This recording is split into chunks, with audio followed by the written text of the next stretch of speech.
Hello. Welcome to Access Rhode Island. I'm Adam Schmuter. Tonight, as part of our Education Reform Program, we have with us a very special guest. Joining us now is Dr. Katherine Sharkey, who is an educator at Brown University, has been conducting sleep for science studies for over 25 years, and is also a key leader in the East Greenwich Start School Later campaign. Thank you very much, Dr. Sharkey, for coming in to join us, and we look forward to engaging these vibrant topics. Great, I'm glad to be here. So, why did East Greenwich decide to get involved and take these challenges in the community? Did they just read about it, or did they just see that students got no sleep? And how did you get involved? So I wasn't there for the very beginning of when the school start time program started in East Greenwich, but I heard about it very quickly via email because all the moms in the community kind of keep in touch. And when they found out that I was a sleep medicine physician and a sleep researcher, they quickly drew me into their group. So the two main leaders of the group are Katherine Rogers, who's a former middle school teacher, and Rebecca Bliss, who's a former dean of a college in Minnesota. And I believe that Dr. Bliss is the person who had heard about it because a lot of the work done in this area originally started in Minnesota, and a lot of the pilot studies on changing school start times originated in Minnesota.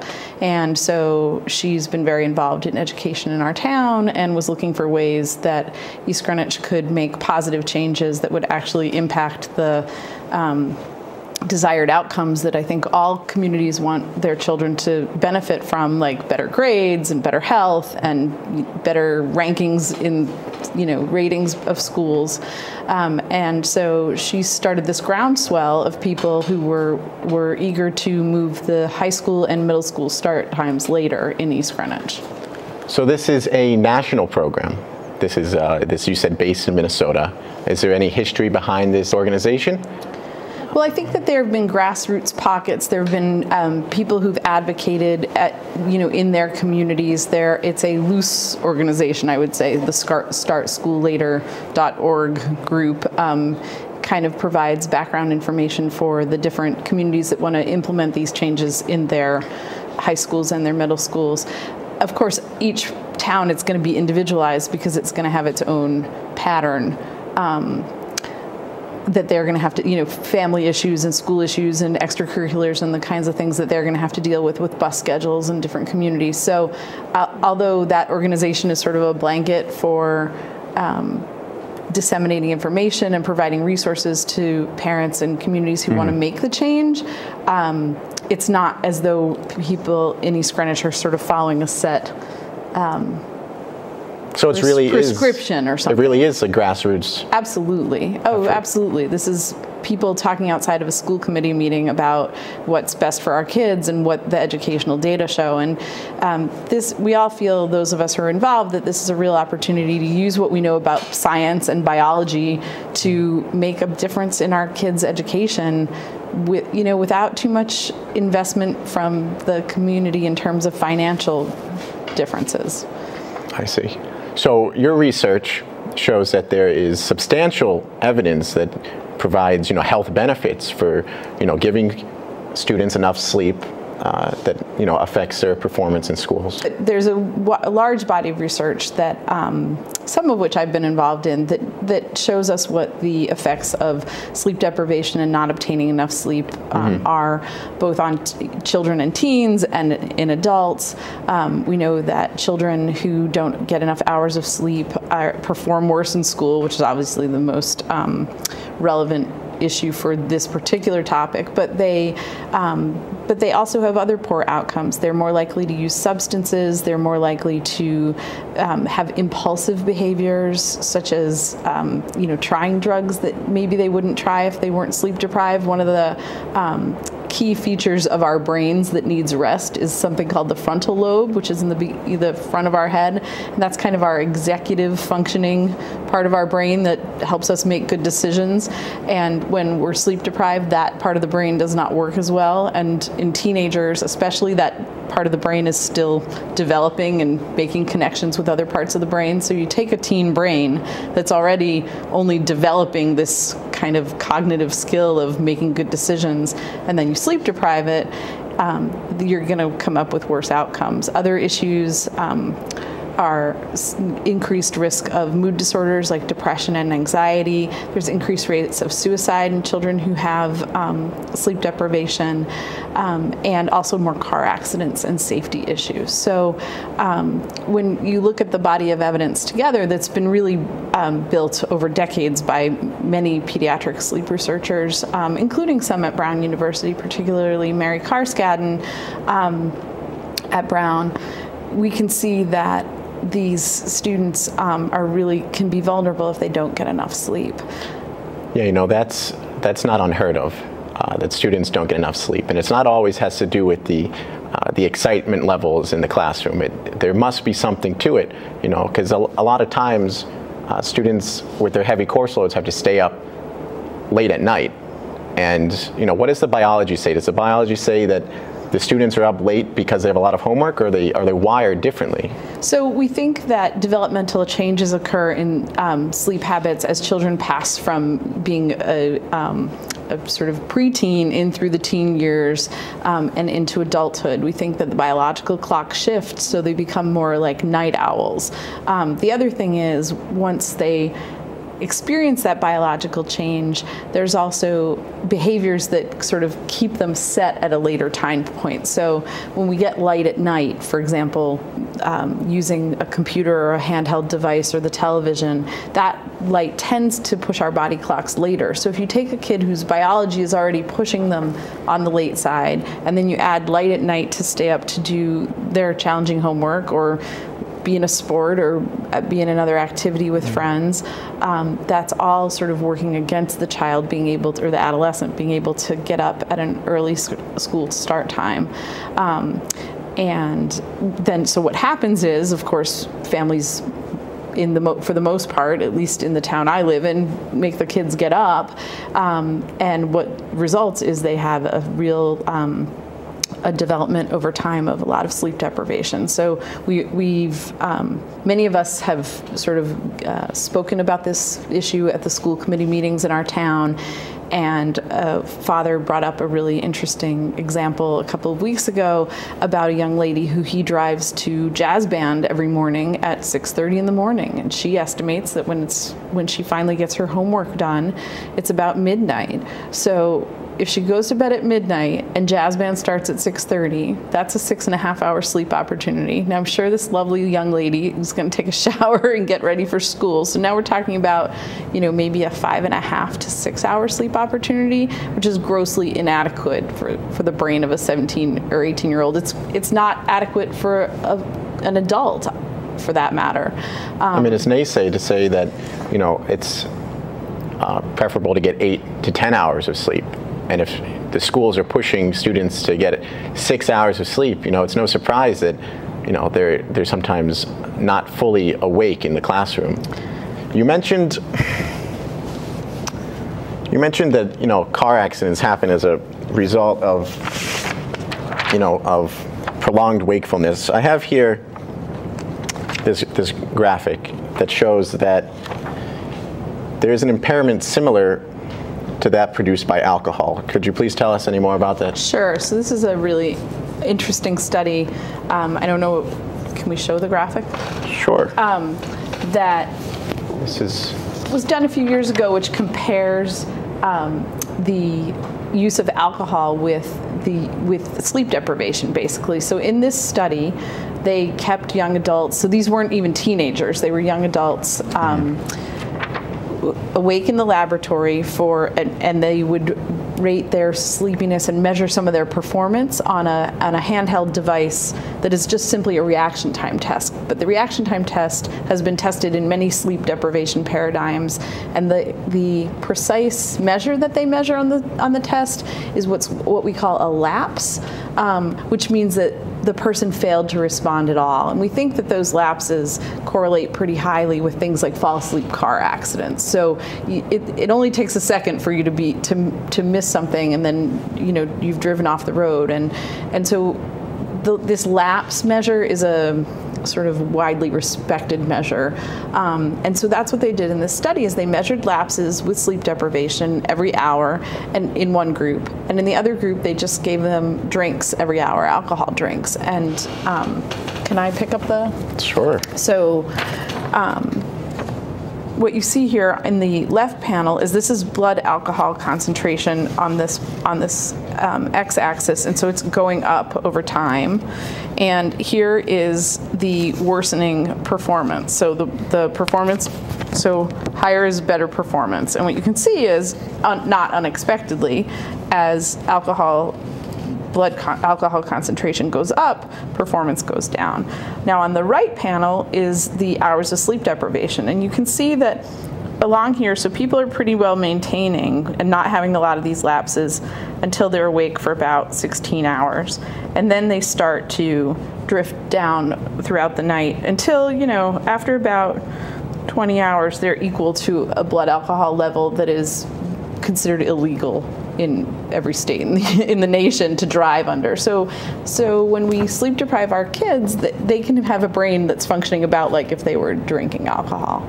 Well, all these kids are sometimes they're texting on their phones, or they unfortunately are drinking, but most people don't even realize the fact that if they're not getting enough sleep at night, then it's going to have a very similar effects, and that's distracted driving, and it's tragic that happens. You mentioned that there is academic improvements. Do you know any substantive relative gains that, relating to grade point average or standardized tests or classroom attendance, tardiness? What have you found in your research that shows or examples of these, various good outcomes? Good outcomes. So there was a recent study that was published by Kyla Wallstrom and her colleagues, including some schools in Minnesota and Colorado, where they have implemented school start times. And the benefits that they showed were ranged from, like you said, increases in GPA.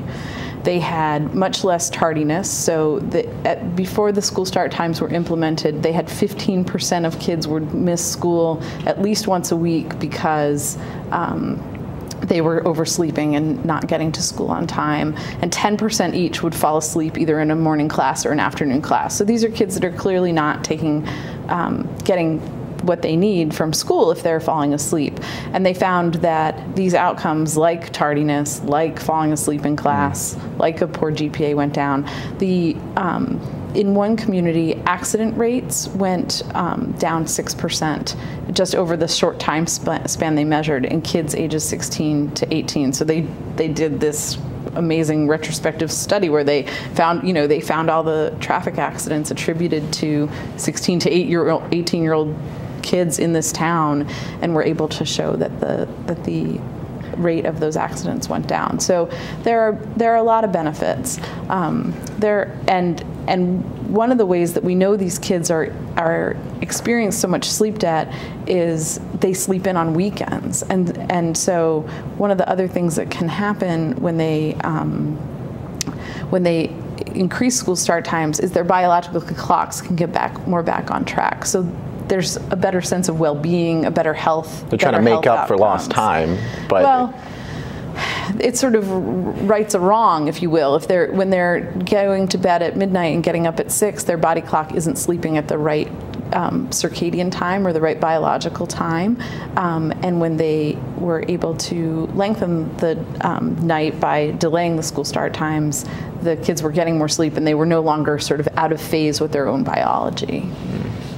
Yeah, Rhode Island is right now in the middle of, some great controversy regarding standardized tests, from the kneecap to the Common Core, and Rhode Island unfortunately doesn't have as high test scores as we like in Rhode Island to relate ourselves to our neighbors. We're such a close community. We relate to our towns, but we also relate to other states like Massachusetts and Connecticut to see how they're doing.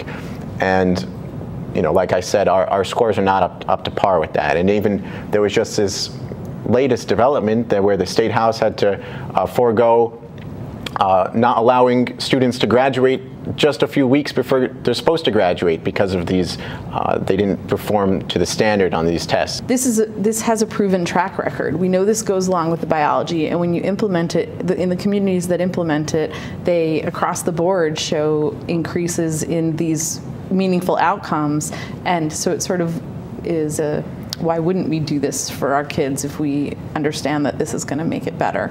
And there are a lot of answers to that question too, which I'm sure you might want to, we probably will discuss. Right. So what does your organization, Start School Later in East Greenwich, the ideal time, or at least proposing to start the school day? So when you ask sleep researchers and you ask people who've done this in the past what the ideal time is, usually the number that comes up is around 8:30, and the school shouldn't really start before 8:30. If you ask teenagers, 75% of them say they'd like it past 8:30, and something like 30% of them say that they'd like it 9 a.m. or later. So that might not be feasible for the teens to sleep in till 8 or 9, but certainly 8:30 is a number that gets kicked around a lot, and the word on the street is the American Academy of Pediatrics is going to come out with a formal statement saying in the coming months saying that is their recommendation as well. So this is the group that brought us car seats and put your baby to bed on their back, not on their tummy, and so now the American Academy of Pediatrics is getting into this as well, because the data are so irrefutable that it's the right thing to do, sort of from a biological perspective and a safety and health perspective. So the science is there, both academically, health benefits. Now it's just a matter of practicality, and it's going to take a lot of effort to make this a great initiative. Because people are reluctant to change, and you have various organizations that have their own stake involved as well. So, what obstacles has your organizations faced, and what is a reasonable answer to give them, such as bus transportation? In East Greenwich, how does the bus system work, and does it impact other communities as well? So that's a great question, and there are obviously a lot of stakeholders. It's not just the students who we'd like to keep at the center and have them be our most important stakeholders, but it's our great teachers. We have great teachers in East Greenwich, and we certainly want to retain all that educational talent. It's the parents and the families. It's the bus company. It's the taxpayers, and it's the interscholastic sports leagues and drama clubs and music, coalitions that all work together across schools that have the potential to be affected. So in districts where they have done this successfully, they have really taken the time to approach all of those stakeholders and get their input, get their buy-in, and do a lot of education around sleep. We were talking a few minutes ago about all the things that are relevant to sleep health, and better mood, and less danger, and less impulsivity, and better grades, and all these things. And it's one thing for us to talk and know those things, but I think a lot of families don't always know, well, gee, how much sleep should my 16-year-old be getting? By the time you have a 16-year-old, you're not checking the, Dr. Spock book to see, well, how much, it's not like when you have an infant, you're like, how much should my baby sleep? A 16-year-old, nobody's keeping track of that. And maybe not enforcing it. And for instance, in most of these studies, about 5 or 6% of kids had a set bedtime from their parents by the time they were in the high school years.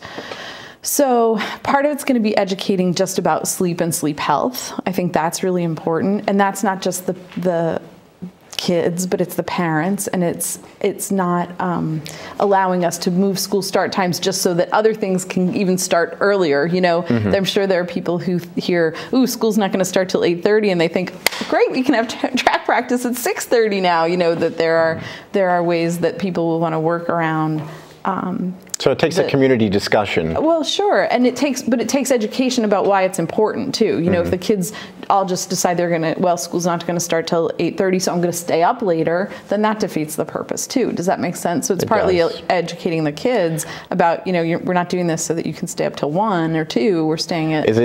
Is it practical though for parents that, you know, not only might work 9 to 5 jobs, but they have to wake up early, sometimes 6:30 themselves, to travel and, you know, make sure that breakfast is given? And so if school starts at 8:30, is there a plan in action, or what have other schools done? Do they have, well, they have the busing transportation. They might be able to give food at breakfast at the schools.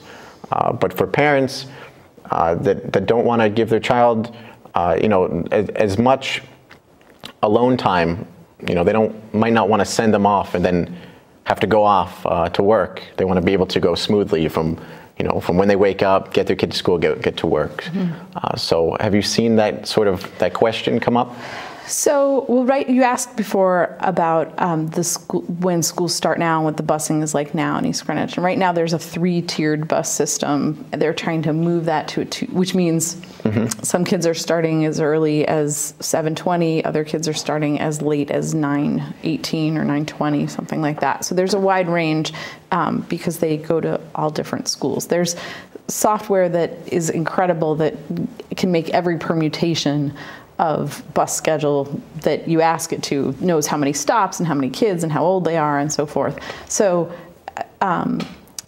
there certainly can be more work done on how the bus scheduling would work to work this out. It's not going to go like that, but I guess I should say the technology is in place to sort of go through the various scenarios and figure out workable solutions to this. So that's the busing. Insofar as you said, what about parents who have to watch kids? You know, who will they watch and so forth? These are all issues that people will have to figure out and that you have to keep track of. And you know, I'll give you an example that people do work them out. In East Greenwich, we have half-day kindergarten, not full-day kindergarten, which is another show. But we'd love to have you on again. No, I'm not the right person to talk about that, but I'll tell you what happened is my little neighborhood that I live in had afternoon kindergarten for, I don't know, 10 years or something. And I was like, so my little guy's going to go to kindergarten. And of course, the week before school, I get the letter, congratulations, your son's in morning kindergarten. So all the aftercare plans, I'm a working mom, that I had made and clung to all summer, the week before school, had to flip them and find, you know, an alternative. Right, that comes up all the time. So and you know what? Kid went to school the first day and every day after that. So families work it out. And I'm not saying it's going to be easy, and certainly I would have appreciated more notice than a week for that situation that I just gave you. But there are ways that people can work to figure things out. And just an aside about that, we always talk about, well, when's band practice going to be, or how about field hockey, or those kinds of things. But the kids who also have the chance to benefit from this are the kids who are doing worst in school, you know, who may not even be able to muster being in a sport or doing any activities because it's all they can do to drag themselves back and forth to school every day. So while parents, I think, want to focus on the high-achieving students in the school and think, oh, how's this going to impact, you know, varsity sports or the drama club or the many wonderful activities they have at our high school. I also think we need to keep sort of an ear out for the kids who are barely getting by and maybe already struggling with depression or anxiety or other, you know, substance issues, impulsivity problems, and focus on whether this might benefit the more vulnerable kids in our community. Well, it certainly is great that we have such leaders in Rhode Island, and we wish you the most success and best of luck in this campaign. We want to hear back from you and, you know, keep up with these developments. It's very exciting. It certainly isn't a topic that would put me to sleep. So thank you very much, Dr. Sharkey, for coming in today. And thank you to our viewers. This is Access Rhode Island, and have a great night.